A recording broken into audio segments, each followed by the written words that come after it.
تو اے اللہ کیا وجہ تھی، کیوں ایسے کیا انہوں نے؟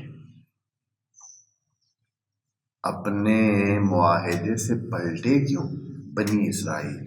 تو اللہ تعالیٰ فرماتا ہے ان کی ذہنیت خراب تھی، ان کی ذہنیت ایسے بن گئی تھی۔ یہ کیا ذہنیت تھی؟ وَحَاسِبُوا، انہوں نے یہ گمان پال رکھا تھا پچھلی قوموں نے، بنی اسرائیل نے، اللہ تکون فتنہ، کہ کوئی آزمائش نہیں ہوگی۔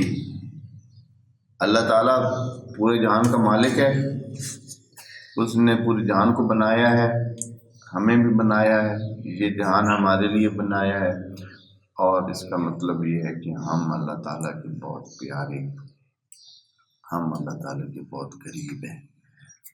ہم باقی سب کے ساتھ جو ہوتا رہے، ہمارے ساتھ کچھ نہیں ہوگا۔ حاسبو کا مطلب قرآن میں جہاں جہاں حاسبہ کا لفظ استعمال ہوا ہے، یہ گمان کے معنی میں ہے، گمان کے معنی میں ہے، یعنی انہوں نے یہ ذہن پال رکھا تھا اور ہے غلط، ان کا یہ حساب غلط ہے۔